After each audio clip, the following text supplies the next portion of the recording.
Mi mamá, la mujer más orgullosa y fuerte que conozco, de las que jamás en su vida le han pedido nada a nadie, me llamó a las 3 de la madrugada, llorando, con una vergüenza que le quebraba la voz, para suplicarme que por favor le mandara un poco de dinero para comprar comida, porque llevaba 2 días enteros sin comer y ya no aguantaba el hambre. Mi mamá, pasando hambre, en silencio, a unas pocas cuadras de mí, mientras yo dormía tranquila creyendo que ella estaba bien. Y cuando al día siguiente corrí a su casa, la abracé, y empecé a entender qué había pasado con su pensión, con sus ahorros, con cada peso que esa mujer juntó en su vida. Descubrí algo que me partió el corazón, y que al mismo tiempo me llenó de una rabia que todavía no se me pasa. Quédense hasta el final, porque cuando supe quién le había quitado todo a mi mamá, y por qué ella prefirió morirse de hambre antes que contármelo, entendí que esto era mucho más doloroso de lo que cualquiera se imagina. Déjenme contarles quién es mi mamá, porque sin eso esto no se siente en el alma como se tiene que sentir. Mi mamá me crió sola, con las uñas.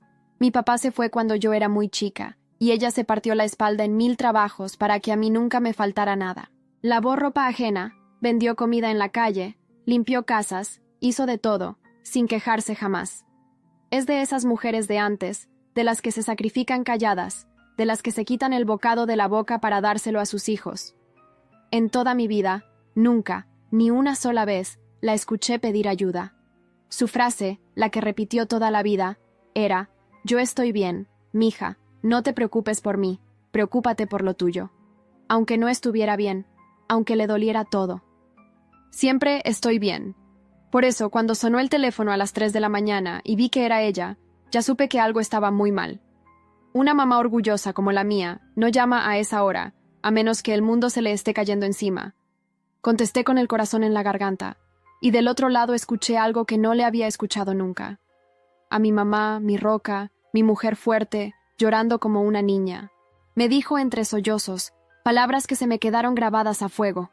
«Hija, perdóname que te moleste a esta hora. Me da una vergüenza horrible. Pero ya no sé qué hacer. Llevo 2 días sin comer nada. Tengo mucha hambre, mija.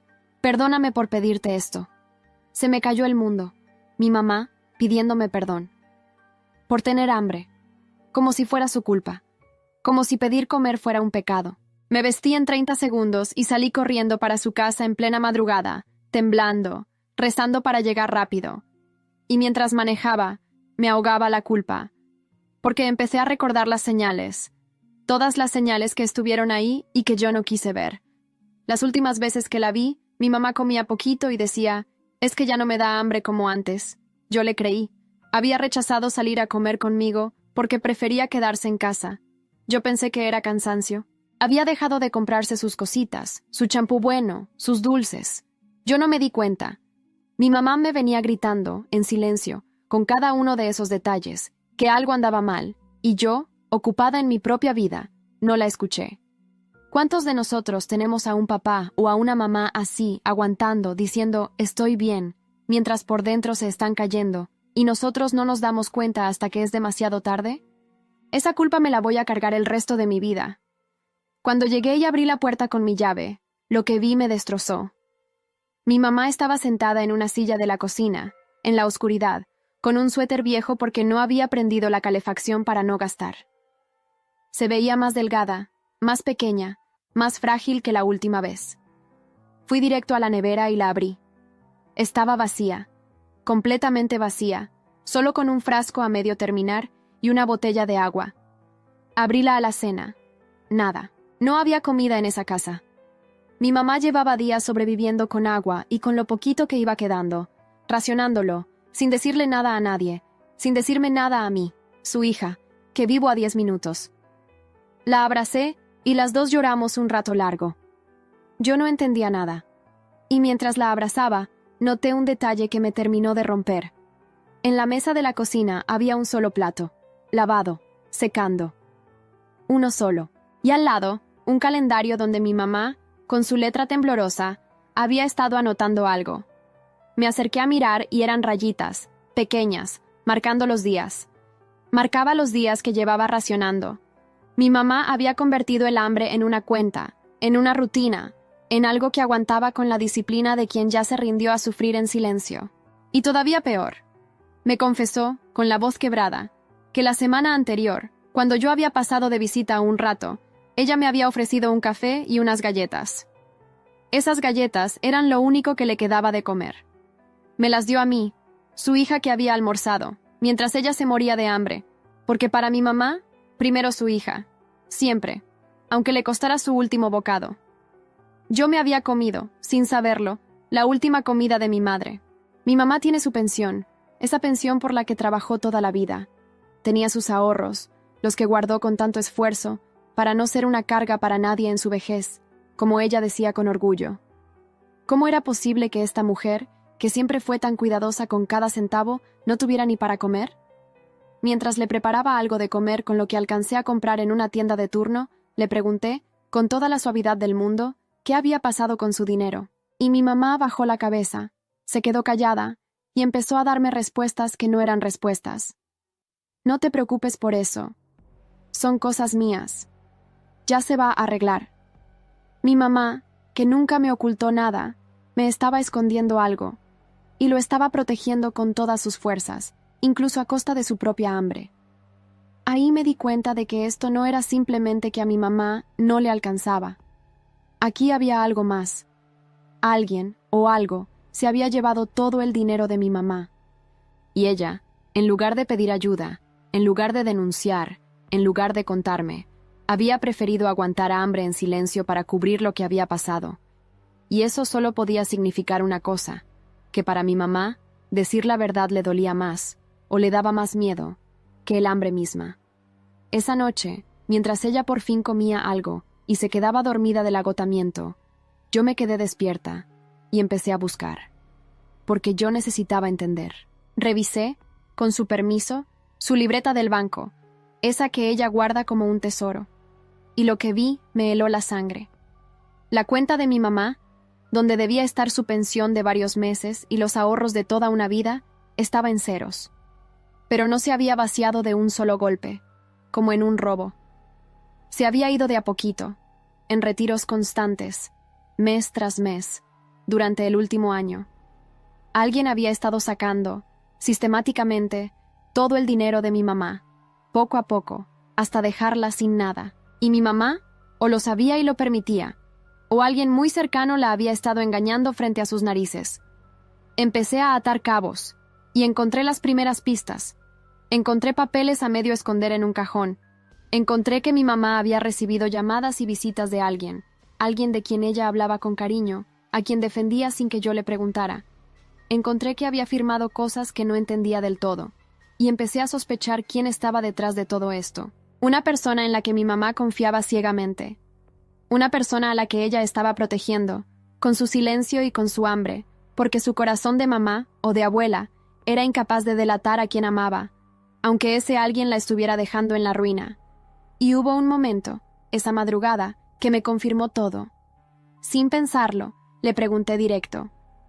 «Mamá, ¿alguien te está pidiendo dinero? ¿Alguien te lo está quitando?» Y mi mamá, en lugar de negarlo con tranquilidad como negaría una mentira, se puso nerviosa, me agarró la mano y me dijo, casi rogando, «No, hija, nadie. Y si alguien lo hubiera hecho, tú no te tienes que meter, ¿me oyes? Prométeme que lo vas a dejar así. Hay cosas que es mejor no remover. No quiero problemas en esta familia. No quiero problemas en esta familia». Ahí lo entendí todo. El que le robó a mi mamá no era un extraño. Era de la familia. Y mi mamá prefería pasar hambre, prefería rogar a las 3 de la mañana, antes que señalar a uno de los suyos. Esa lealtad ciega, ese amor mal pagado, fue lo que me terminó de quebrar, y, a la vez, lo que me dio la fuerza para hacer lo que hice después. No les voy a decir todavía quién fue, ni cómo le sacaron hasta el último peso a mi mamá durante un año entero, ni la razón tan dolorosa por la que ella decidió callárselo todo y aguantar hambre con tal de no meterlo en problemas, porque ahí está el corazón de esta historia, y se los tengo que contar completo, con cada prueba en la mano, no soltado así de golpe. Solo les adelanto que cuando descubrí de quién se trataba, sentí dos cosas al mismo tiempo, una rabia que me quemaba por dentro y una tristeza todavía más grande, porque entendí por qué mi mamá lo había callado, y esa razón es lo más triste de todo. Esto no fue un ladrón cualquiera, ni un estafador de esos que llaman por teléfono. Fue alguien que se sentaba a la mesa de mi mamá, alguien que ella abrazaba, alguien que sabía perfectamente que la estaba dejando sin comer, y que aún así, mes tras mes, volvía por más. Lo que sí les puedo prometer, y se los prometo a ustedes como me lo prometí a mí misma esa madrugada, mirando a mi mamá dormir, es que mi mamá no va a volver a pasar hambre ni un solo día de su vida mientras yo respire. Llené su nevera hasta arriba. Me la voy a llevar a vivir conmigo. Y voy a ir, con pruebas, hasta el final de este asunto, le pese a quien le pese, sea quien sea, aunque me duela, porque nadie en este mundo, le hace esto a mi madre y se queda tan tranquilo. Voy a contarles lo que pasé los días que siguieron a esa madrugada, porque la gente se imagina que cuando destapas algo así, las cosas se aclaran rápido, que uno arma el rompecabezas en horas y sale corriendo a hacer justicia. Pero no. Lo que vino después fue lento, fue agotador, y fue mucho más complicado de lo que imaginé, porque el que le robó a mi mamá no era un idiota. Era alguien que lo había planeado bien, que había aprovechado cada grieta del cariño de mi mamá para meterse, y que sabía exactamente cuánto podía sacar antes de que alguien notara algo. Los primeros días, yo funcionaba con esa adrenalina que te da la rabia. No dormí bien en toda una semana. Me la pasé revisando papeles, anotando fechas, sumando números, tratando de armar una línea de tiempo clara de cuándo había empezado todo y cuánto se había llevado en total. Y entre más miraba, más me crecía el nudo en el estómago, porque la cifra no era poca, era todo. Era literalmente todo lo que mi mamá había juntado en décadas de trabajo duro, más los meses de pensión que deberían haber estado intactos. Alguien había drenado esa cuenta con una paciencia y una frialdad que me daban escalofríos. Mi mamá, en esos días, estuvo callada. Me dejaba hacer, me dejaba revisar. Pero cada vez que yo intentaba sacar el tema directamente, ella ponía esa cara suya, esa cara de cerrarse, y me decía cosas como, «No hagas nada todavía», o «Primero piénsalo bien, hija». Y yo respetaba su ritmo, pero por dentro me hervía la sangre. Porque el tiempo que yo le daba a ella para procesar era tiempo que el otro usaba para cubrirse. Eso lo sabía. Pero también sabía que si yo avanzaba sin mi mamá conmigo, sin que ella estuviera lista para hablar, podía perder todo, porque sin su voz, sin su testimonio, muchas de las pruebas que yo tenía no valían gran cosa. Esos primeros días entendí también algo que me dolió tanto como el robo mismo. ¿Por qué yo no había notado nada en 12 meses? Mi mamá vive a 10 minutos de mi casa, sí, pero yo trabajo turnos largos. Y desde que nació mi segundo hijo nos veíamos sobre todo los domingos, en almuerzos cortos donde ella se arreglaba, se maquillaba un poco, servía la mesa con lo que tuviera, y nunca dejaba que yo entrara a la cocina a ayudar. «Siéntate, hija, que para eso estoy yo», me decía siempre, y yo, agradecida, me sentaba. Nunca abrí su nevera en esos domingos. Nunca un til esa madrugada. Y cuando hablábamos por teléfono entre semana, ella elegía siempre las 5 de la tarde, la hora en que yo iba manejando entre el trabajo y la casa de los niños, apurada, distraída, contestando con monosílabos mientras pensaba en el tráfico. Mi mamá no escondía las cosas por accidente. Las escondía con un cuidado casi profesional, eligiendo los momentos en que yo menos podía mirarla de cerca. Fue en esos días que empecé a entender la dimensión real de lo que había pasado. Porque no era solo el dinero. El dinero duele, claro que duele, pero lo que me rompía por dentro era otra cosa. Era imaginar a mi mamá durante un año entero, sabiendo lo que estaba pasando, viendo cómo se iba todo, y cargando ese peso sola, sin decirle nada a nadie, sin pedirle ayuda a nadie. Un año. 12 meses de silencio. 12 meses fingiendo que todo estaba bien cuando hablaba conmigo por teléfono. 12 meses diciendo, «Estoy bien, mija, no te preocupes», mientras por dentro se moría de angustia y de vergüenza. Y todavía me pregunto cuántas noches lloró sola, cuántas madrugadas se quedó despierta mirando ese saldo que bajaba y bajaba, sin poder contárselo a nadie porque el precio de contarlo era demasiado alto para ella. Porque el precio era ese, señalar a alguien de la familia, y para mi mamá, eso era impensable. Yo tenía ya bastante claro quién era. No lo voy a decir todavía porque primero necesito que entiendan cómo llegué a confirmarlo del todo, con pruebas en la mano, no solo con sospechas. Pero en esos primeros días, yo ya tenía una lista mental de todo lo que no cerraba, y cada cosa que no cerraba apuntaba al mismo lado. Llamadas del mismo número, varias por semana, durante más de un año. Visitas de cariño que siempre coincidían con los días de cobro de la pensión. Papeles firmados que mi mamá no entendía del todo, pero que había firmado porque alguien de confianza le había dicho que era necesario. Y sobre todo, esa reacción de mi mamá cuando yo le pregunté directamente esa primera noche. Esa manera de agarrarme la mano y suplicarme que no me metiera. Esa no es la reacción de alguien que no sabe nada. Esa es la reacción de alguien que sabe todo y que elige proteger al que le hace daño porque lo quiere más de lo que se quiere a sí misma. Pasé esos días moviéndome en paralelo. Por un lado, con mi mamá, con calma, construyendo confianza, dejando que ella fuera abriéndose poco a poco. Por otro lado, yo sola, en silencio, sin decirle a nadie lo que estaba haciendo, recopilando todo lo que podía encontrar. Guardé copias de los estados de cuenta. Fotografié los papeles que encontré en el cajón. Anoté las fechas de las llamadas que pude rastrear en el teléfono de mi mamá. Y empecé a buscar ayuda, con mucho cuidado, porque yo no quería que esto se filtrara antes de tiempo. Una sola persona que hablara de más podía arruinar todo. Fue en esa búsqueda que conocí a alguien que iba a cambiar el rumbo de esta historia. Pero llegar a esa persona no fue fácil, ni directo. Primero intenté algo que ahora me parece ingenuo.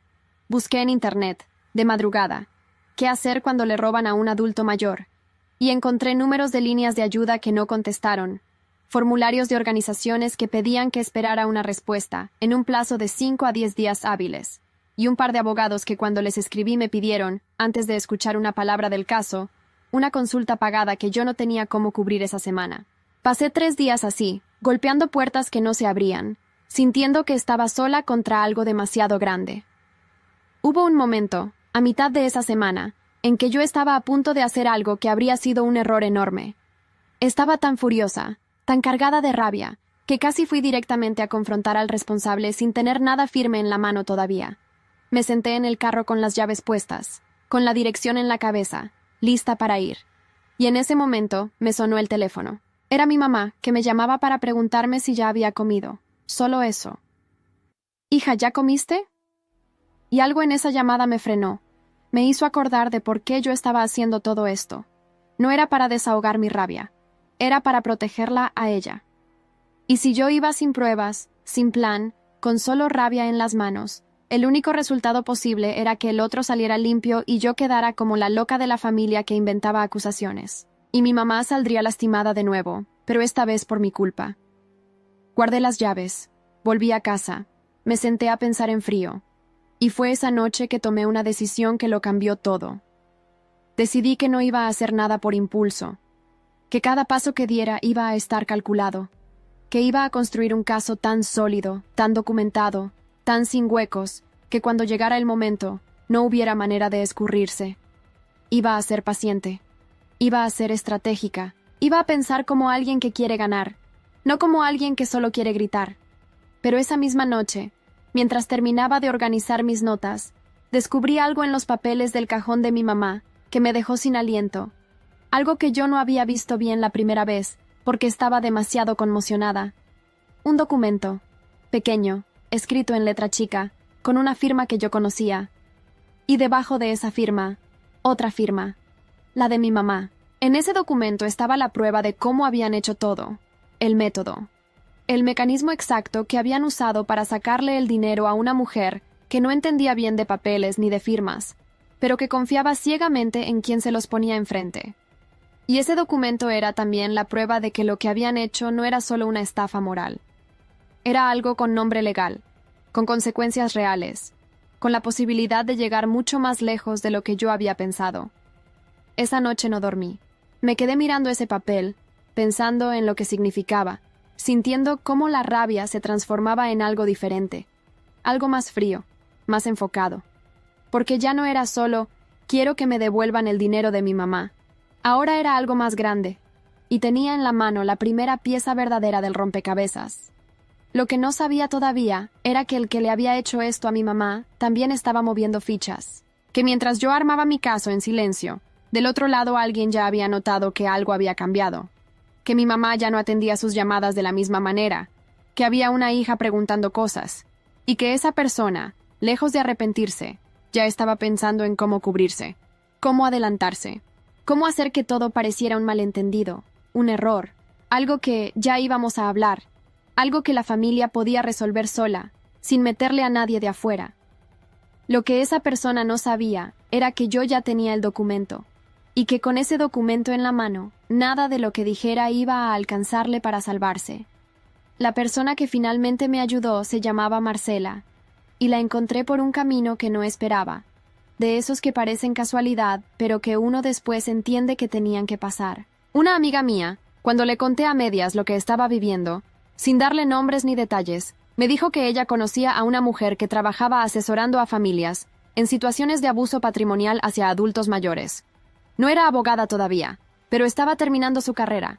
Hacía trabajo voluntario en una organización pequeña, y según mi amiga, era de esas personas que cuando agarran un caso, lo persiguen hasta el final.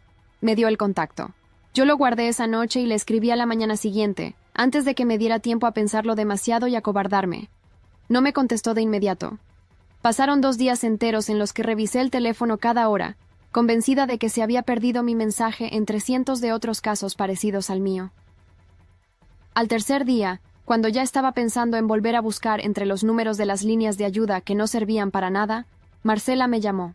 Me explicó que andaba con varios casos a la vez y que por eso había tardado, y que justo ese día tenía un hueco en la agenda. Le expliqué quién era yo, de dónde venía el contacto, y le dije en pocas oraciones lo básico. Mi mamá, adulta mayor, dinero desaparecido, alguien de confianza detrás. Hubo un silencio breve del otro lado, y luego me dijo algo que me alivió de una manera que no esperaba. Me dijo, no eres la primera que me llama con esta historia, y no vas a ser la última. Cuéntame todo, pero no por teléfono, nos vemos en persona. Nos encontramos al día siguiente en una cafetería neutral, lejos del barrio de mi mamá, lejos de cualquier lugar donde alguien nos pudiera ver. Llevé todo lo que tenía, las copias de los estados de cuenta, las fotos de los papeles, mis notas con fechas y números. Marcela los revisó despacio, sin apurarse, sin decir nada mientras leía. Yo la miraba buscarle la cara para entender qué estaba pensando, pero ella tenía una calma que no dejaba ver nada. Cuando terminó de revisar, juntó todo, lo ordenó, lo puso al lado y me miró directo. Me dijo, esto tiene nombre. Lo que le hicieron a tu mamá se llama abuso económico, y en muchos casos como este, hay elementos que permiten ir a instancias legales formales. El documento que encontraste es clave, pero antes de hablar de pasos, necesito preguntarte algo importante.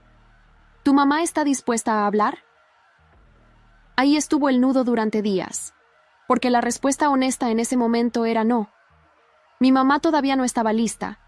Todavía cerraba el tema cuando yo lo intentaba abrir. Todavía decía, ya se va a arreglar con esa voz de quien no quiere pelea.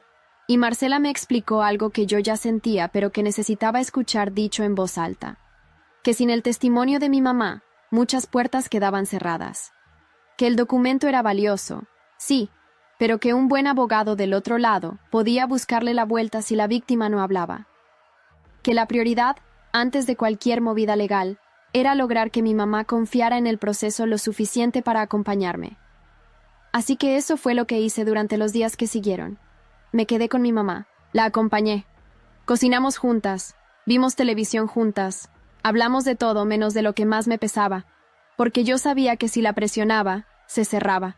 Y fui dejando que el tiempo, y la comida en la nevera, y saber que yo estaba ahí, fueran haciendo su trabajo, que ella fuera sintiendo poco a poco, que esta vez no estaba sola. Y una tarde, sin que yo preguntara nada, mientras tomábamos café en su cocina, mi mamá empezó a hablar, sola, con la voz baja, mirando su taza, como si le estuviera contando algo a ella misma y no a mí. Me dijo que todo había empezado hacía algo más de un año, cuando mi primo Esteban, el hijo de mi tío Rodolfo, el hermano mayor de mi papá, llegó a buscarla con una historia urgente.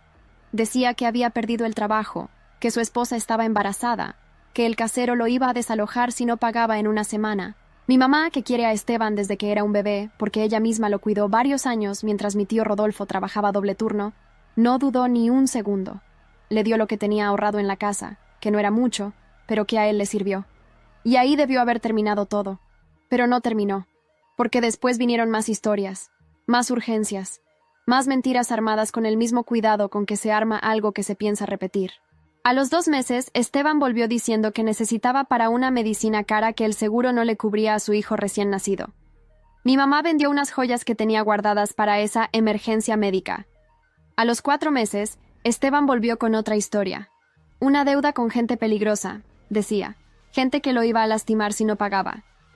Mi mamá empezó ahí a sacar de su cuenta del banco, de la pensión, mes tras mes, cada vez un poco más, porque cada vez que ella quería parar, Esteban le decía que si no ayudaba era porque no quería, que si lo quería de verdad no dudaría, que ella era la única persona en la familia con corazón para entenderlo. Y mi mamá, que ha vivido toda la vida para los demás, que no sabe negarse cuando alguien que quiere le dice que lo necesita, fue cediendo, sin contarme nada, porque le daba vergüenza que yo viera que la habían convencido tan fácil, porque sentía que si me lo decía, yo iba a pensar que era tonta, y mi mamá prefería ser pobre a que yo pensara que era tonta. Lo que mi mamá no sabía entonces, y lo que yo tampoco sabía hasta esa tarde, era que casi nada de lo que Esteban contaba era cierto. No había perdido el trabajo por mucho tiempo. Lo había dejado él mismo, varias veces, porque según supe después tenía un problema serio con las apuestas en línea que llevaba escondiendo desde antes de empezar a pedirle dinero a mi mamá. Las deudas con gente peligrosa eran, en realidad, deudas de juego que se le acumulaban más rápido de lo que cualquier sueldo normal podía cubrir. Y mi mamá, sin saberlo, se había convertido en su única fuente fija de dinero, en el cajero al que volvía cada vez que perdía más de lo que podía pagar. Ese rato lloré más que en toda la semana anterior, porque no había nada de tontería en lo que le había pasado a mi mamá. Lo que le habían hecho era una manipulación fría, calculada, diseñada para explotar exactamente lo que ella es, generosa, callada, incapaz de pensar mal de los suyos. La habían estudiado, sabían sus puntos débiles y los habían usado uno por uno hasta dejarla sin nada. Le tomé la mano y le dije que no era su culpa, que la persona que había hecho esto era la única responsable. Y por primera vez desde que empezó todo esto, mi mamá me miró a los ojos sin desviar la vista y me preguntó, en voz muy baja, «¿Qué vas a hacer, hija?» Le dije la verdad. Le dije que tenía pruebas, que había hablado con alguien de confianza, que había un camino. Y le expliqué, con calma, con todo el cuidado del mundo, que ese camino requería que ella hablara también. No le pedí que decidiera en ese momento. Le dije que se lo pensara, que yo iba a estar ahí pase lo que pase, y que cualquier cosa que ella decidiera, yo la respetaba. Esa noche, antes de dormirse, mi mamá me dijo algo que no olvidé. «Hija, si esto lo hago por mí, no por el dinero, porque no quiero que a otra persona mayor le pase lo mismo que a mí». Y en ese momento supe que ya la tenía, que mi mamá había dado el paso más difícil de todos, que es el de decidir que su dignidad vale más que el miedo a las consecuencias. Al día siguiente, llamé a Marcela y le dije que mi mamá estaba lista para hablar, y le di, por primera vez, el nombre completo, Esteban. Marcela no celebró, no se emocionó. Respondió con esa calma suya que ya empezaba a darme seguridad. Me dijo que era el momento de empezar a preparar todo en serio, que teníamos que movernos rápido pero sin errores, que el siguiente paso era organizar las pruebas de manera que tuvieran el mayor peso posible, y al mismo tiempo conseguir un registro del testimonio de mi mamá antes de cualquier confrontación. Nos reunimos las tres, mi mamá, Marcela y yo. Fue una tarde larga, tranquila, con pausas, con agua, con el ritmo que mi mamá necesitaba. Marcela la escuchó con una paciencia que me sorprendió, sin interrumpir, sin apurarla, dejando que mi mamá contara a su manera, con sus palabras, con sus rodeos. Y mientras hablaban, yo iba tomando notas, organizando lo que salía, conectando lo que mi mamá decía con los papeles y los números que yo ya tenía. Al terminar esa tarde, teníamos algo que no habíamos tenido antes. La historia completa, los nombres, las fechas, los montos, el método, las frases que usaba Esteban para convencerla, los momentos exactos en que las cosas escalaron. Y cuando lo pusimos todo junto, cuando sumamos el testimonio de mi mamá con el documento que yo había encontrado y los estados de cuenta, el cuadro que quedó era tan claro, tan redondo, tan sin huecos, que Marcela dijo algo que se me quedó grabado. Dijo, «Con esto, si Esteban intenta negar, va a quedar peor». Pero había un detalle que Marcela me advirtió esa misma tarde, algo que yo todavía no había pensado bien. Me dijo que cuando Esteban notara que las cosas se estaban moviendo en serio, iba a reaccionar. Que los que hacen esto, cuando se sienten acorralados, no se quedan quietos. que podía intentar hablar con mi mamá antes de que nosotras actuáramos, para convencerla de que lo dejara pasar, para pedirle perdón con lágrimas y promesas, para presionarla de la manera que sabía que funcionaba con ella, y me dijo que yo tenía que estar lista para eso, y que mi mamá también tenía que estar lista para eso, porque ese momento iba a ser la prueba más difícil de todas. No tuve que esperar mucho para que esa advertencia se volviera realidad. 2 días después de esa reunión, a mi mamá le llegó un mensaje de Esteban. Un mensaje largo, lleno de explicaciones, de disculpas a medias, de yo te iba a devolver todo, de no entiendes la situación que estaba viviendo, de si me metes en problemas, vas a destruir la familia. Un mensaje que, si mi mamá lo hubiera recibido 3 semanas antes, cuando estaba sola y sin apoyo, la habría partido en 2 y la habría convencido de callarse para siempre. Pero mi mamá ya no estaba sola. Me lo mostró a mí antes de responder. Y en sus ojos, cuando me lo entregó el teléfono, no vi la duda que yo temía. Vi algo diferente. Vi a una mujer que había tomado una decisión y que no pensaba echarse atrás. Le dije que no respondiera nada, que el silencio, por ahora, era nuestra mejor respuesta. Guardamos el mensaje como prueba, y al día siguiente pusimos en marcha la última parte del plan. La última parte del plan era simple en papel y aterradora en la práctica. Marcela me había explicado que teníamos 2 caminos posibles, y que la decisión de cuál tomar dependía de lo que mi mamá y yo quisiéramos como resultado final. El primero era ir directamente a una denuncia formal, con todo lo que teníamos, y dejar que el proceso legal siguiera su curso. El segundo era una confrontación documentada, con testigos y registro, donde Esteban tendría la oportunidad de reconocer lo que había hecho y comprometerse a una restitución, y si se negaba, ahí sí pasábamos al camino legal sin escala. Mi mamá eligió el segundo, no porque quisiera proteger a Esteban ya, sino porque quería mirarlo a los ojos, quería que lo dijera en voz alta, quería que él tuviera que reconocerlo frente a ella, frente a mí, sin escapatoria. Yo respetaba esa decisión, y también sabía que esa decisión nos ponía en un terreno más delicado, porque significaba que íbamos a tener que sentarnos frente a alguien que llevaba más de 1 año mintiéndole a mi mamá con una sonrisa, y esperar que en esa reunión no encontrara la manera de darle la vuelta a todo. Por eso la preparación fue minuciosa. Marcela nos ayudó a organizar cada detalle. ¿Quién hablaría primero? ¿Qué documentos poníamos sobre la mesa y en qué orden? ¿Qué preguntas haríamos y en qué secuencia? ¿Cómo reaccionaríamos si él negaba, si lloraba, si atacaba, si intentaba irse? Ensayamos cada escenario posible. Y yo, que soy de las que improvisa, que siempre pensé que me desenvolvía bien en situaciones tensas, entendí esa semana que la diferencia entre actuar con rabia y actuar con estrategia es exactamente la diferencia entre ganar y perder. Hubo una noche, 2 días antes de la reunión, en que casi me derrumbo. Me quedé sola en mi cuarto, con todas las notas encima de la cama, y me cayó encima el peso real de lo que estaba a punto de hacer. Porque no era solo enfrentar a alguien que le había robado dinero a mi mamá. Era enfrentar a Esteban, a quien yo también había querido. Esteban había estado en mis cumpleaños, en mis navidades, en momentos importantes de mi vida. Mi mamá tenía con él una historia larga y llena de cariño genuino, aunque ese cariño hubiera sido usado en su contra. Y en esa noche oscura, me pregunté si no había alguna manera de que todo fuera un malentendido enorme, de que los números tuvieran otra explicación, de que yo estuviera equivocada. Pero los números no mienten, las fechas no mienten, el documento con la firma no miente, y el mensaje que le mandó a mi mamá, lleno de excusas y de amenazas disfrazadas de ruego, tampoco mentía. Así que sequé las lágrimas, ordené los papeles y me fui a dormir sabiendo que al otro día seguía adelante. La reunión fue un miércoles por la tarde. La habíamos convocado en casa de mi mamá, que era el terreno de ella, el lugar donde ella se sentía más segura, y donde además los documentos más importantes estaban cerca si los necesitábamos. Marcela llegó primero, discreta, como si fuera una visita cualquiera. Luego llegó Esteban. Entró sonriendo, con esa sonrisa que yo ahora veía diferente, y saludó a mi mamá con un abrazo que a mí me revolvió el estómago. Se sentó. Yo me senté frente a él. Mi mamá estaba a mi lado. Marcela, un poco más atrás, callada, con su libreta, sin presentarse como nada en particular, solo como una amiga que vino a acompañarnos. Y empezamos.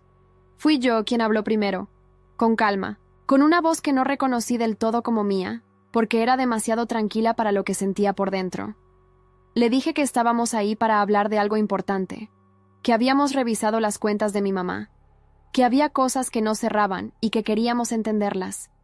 Y puse sobre la mesa el primero de los documentos, el estado de cuenta con los retiros marcados, y lo empujé hacia él sin decir nada más. Lo miró. Vi cómo le cambió la cara, pero solo un segundo, porque enseguida recuperó la compostura y me devolvió una sonrisa que era casi una actuación.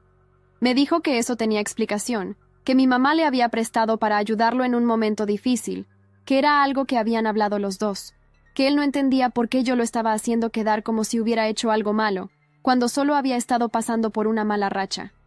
Yo lo dejé hablar, lo dejé terminar, y cuando terminó, puse el segundo documento sobre la mesa, el que tenía la firma, el que explicaba el mecanismo, el que no dejaba espacio para la interpretación. Lo puse despacio, sin decir nada, y lo dejé leer.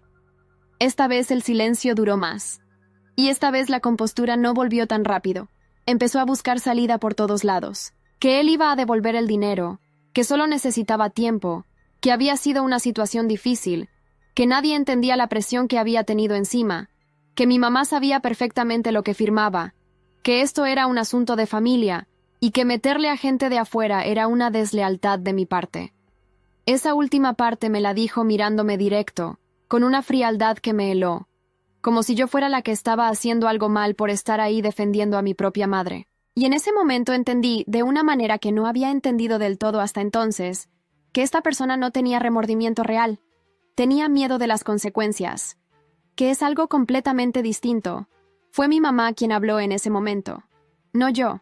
Mi mamá, que había estado callada desde que él entró, levantó la vista de la mesa y lo miró, y con una voz que no temblaba, con una calma que a mí me llenó de orgullo hasta los ojos, le dijo algo que yo no voy a olvidar nunca. Le dijo: «Yo te quise siempre, Esteban. Te defendí siempre, y tú lo sabías. Por eso lo hiciste, porque sabías que yo nunca iba a poder pensar mal de ti». Hizo una pausa, y agregó: «Eso se terminó hoy». Él intentó responder. Intentó buscar las palabras que siempre le habían funcionado con ella. Pero algo había cambiado en mi mamá. Algo que se le veía en la postura, en los ojos, en la manera en que sostenía su propia taza de café sin que le temblaran las manos. Y él lo notó. Vi el momento exacto en que lo notó. Vi cómo se le fue el aire, cómo la sonrisa que había traído se le deshizo, cómo por primera vez en toda esa tarde se le cayó la máscara y quedó lo que había debajo. No arrepentimiento, pánico. Marcela, en ese momento, habló por primera vez desde que él había llegado.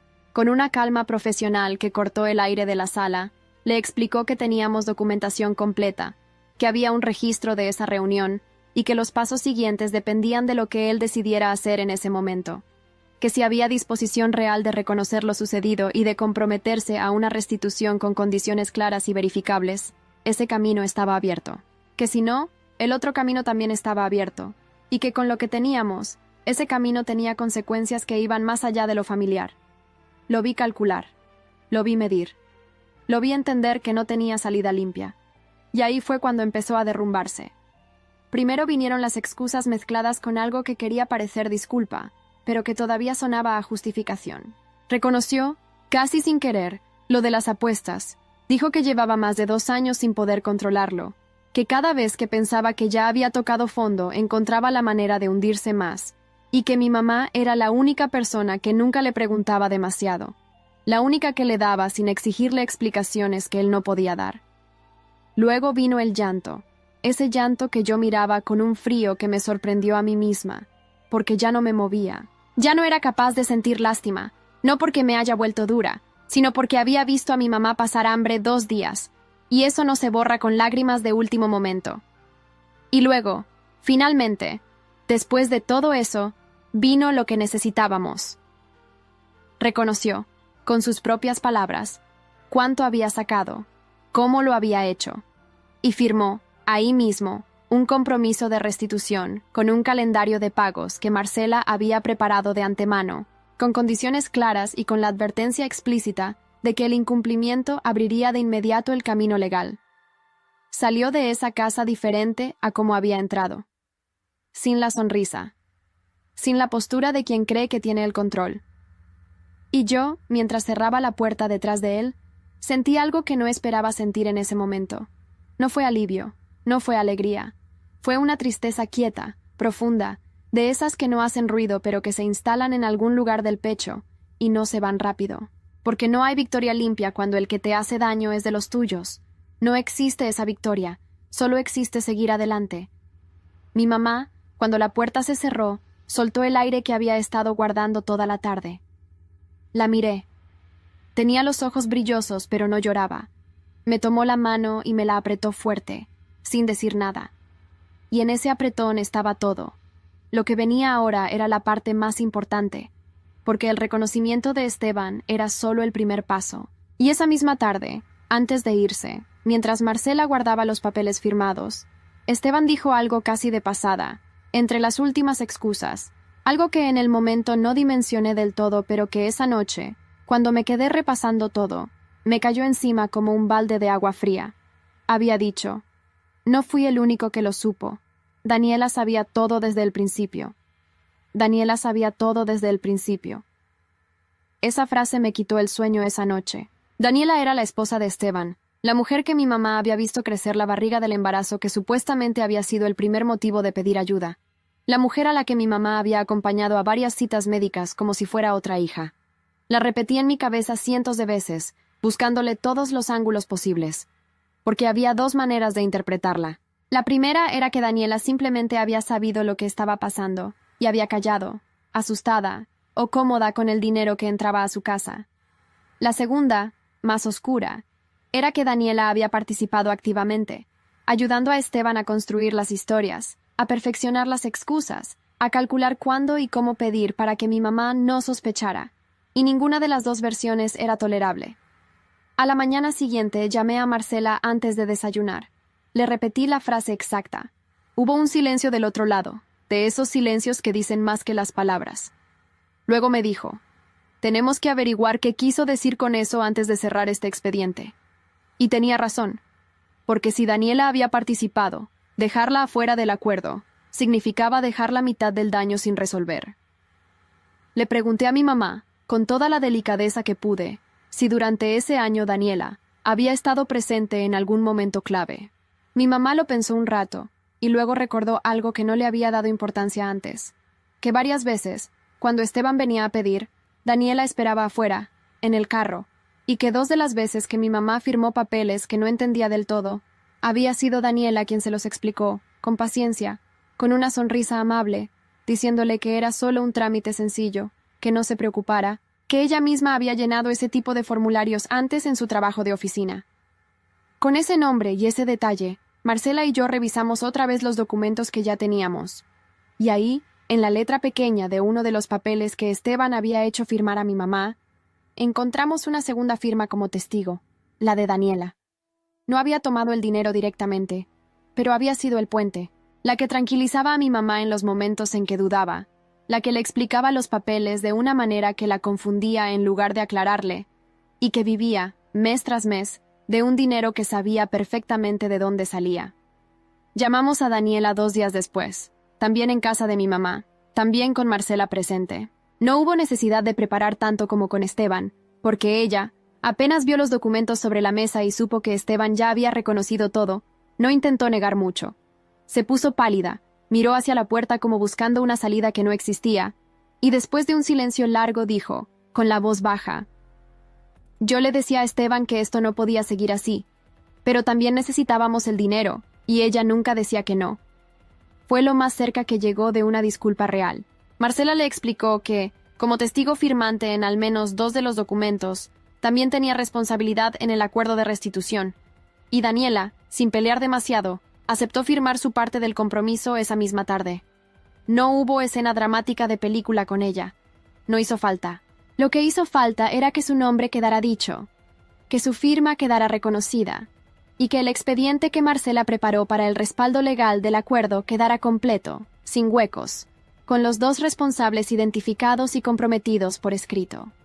El proceso tuvo sus tiempos después de eso, sus esperas, sus momentos en que yo quería que todo avanzara más rápido, y tenía que recordarme que la paciencia había sido nuestra mejor herramienta desde el principio. Marcela nos acompañó en cada pago del calendario de restitución, verificando que se cumpliera, recordándonos que un acuerdo firmado solo vale si alguien le da seguimiento. Y mes tras mes, el dinero de mi mamá, no todo de golpe, pero sí de manera real y verificable, empezó a volver. Y llegó el momento que yo no había permitido imaginarme durante todo este tiempo, porque me daba miedo desearlo demasiado y que no llegara. Fue el momento en que mi mamá me llamó una tarde, con una voz que yo no le había escuchado en mucho tiempo, una voz liviana, casi alegre, para decirme que había ido al mercado sola, que había comprado lo que quería sin contar cada peso, y que había llegado a casa y había llenado su alacena. Solo eso. Pero para mí, esa llamada fue el clímax de todo. Fue el momento en que supe que habíamos ganado lo que de verdad importaba. No la batalla legal, no el dinero. Eso importaba, claro que sí, pero no era lo más importante. Lo más importante era eso. Mi mamá, en su cocina, con su alacena llena, llamándome sin vergüenza, sin llorar, sin pedir perdón por existir. Mi mamá de vuelta en su dignidad. Hay algo que aprendí en todo este proceso que no aprendí en ningún libro ni en ninguna conversación, y que solo se aprende viviéndolo. Aprendí que el abuso más difícil de detectar no es el que se hace con violencia, es el que se hace con amor, el que usa el cariño de alguien como llave para entrar, como palanca para quedarse, como escudo para no ser señalado. El que le dice a una persona generosa, si me quisieras de verdad, no dudarías, y hace que esa persona sienta que dar hasta vaciarse es una prueba de amor en lugar de una trampa. Ese abuso no deja moretones visibles. Deja una nevera vacía y un calendario con rayitas contando los días de hambre. Aprendí también que los adultos mayores son vulnerables de una manera que nosotros, sus hijos, muchas veces no vemos porque no queremos verla. Porque verla implica reconocer que nuestros papás envejecen, que necesitan cuidado, que ya no pueden con todos solos aunque nos digan que sí pueden. Mi mamá me estuvo gritando, en silencio, durante un año, eligiendo los domingos para arreglarse y sonreír, eligiendo las llamadas de las 5 de la tarde, cuando sabía que yo iba distraída. Y yo no la escuché hasta que me llamó llorando a las 3 de la mañana. Eso me va a doler siempre. Pero también me va a mantener alerta para siempre. Y aprendí, esto es lo más importante de todo, que callar para proteger a alguien que te hace daño no es lealtad. Es un regalo que le haces a quien no lo merece a costa de tu propia dignidad. Mi mamá lo entendió. Le costó un año de silencio, 2 días de hambre y una madrugada de lágrimas llegar a entenderlo. Pero llegó. Y desde ese día, mi mamá no ha vuelto a pedirle perdón a nadie por tener necesidades. No ha vuelto a achicarse. No ha vuelto a decir estoy bien cuando no está bien. Si hay alguien escuchando esto que tiene un papá o una mamá que siempre dice que está bien, que rechaza la ayuda, que se quita el bocado de la boca sin que nadie se dé cuenta, no esperen a que les llamen llorando a las 3 de la mañana. Vayan hoy. Revisen. Pregunten. No con interrogatorio, no con sospecha, sino con presencia. Con tiempo. Con los ojos abiertos. Porque a veces la gente que más nos quiere es la que más se esconde cuando necesita ayuda. Exactamente porque nos quiere demasiado como para cargarnos con sus problemas. Y si descubren que alguien, sea quien sea, le está haciendo daño a esa persona, no lo dejen pasar. No lo dejen pasar por el bien de la paz familiar. No lo dejen pasar porque son cosas entre ellos. No lo dejen pasar porque da miedo, porque duele, porque el precio parece demasiado alto. El precio de no actuar siempre es más alto, siempre. Mi mamá estuvo 2 días sin comer mientras yo dormía tranquila a 10 minutos. Ese es el precio del silencio. Mi mamá, hoy, vive conmigo. Tiene su cuarto, tiene sus cosas, tiene su rutina. Cocinamos juntas los domingos, y esta vez sí me deja entrar a la cocina. Se ríe más de lo que la recuerdo riéndose en años. Y de vez en cuando menos me lo espero, me agarra la mano y me la aprieta, sin decir nada, igual que esa tarde cuando cerré la puerta detrás de todo lo que nos había hecho daño. Yo sé lo que significa ese apretón. Significa gracias. Significa estoy bien, pero esta vez de verdad. Significa que llegamos hasta el final, las dos juntas, y que valió la pena cada paso difícil del camino. Y eso, para mí, es suficiente.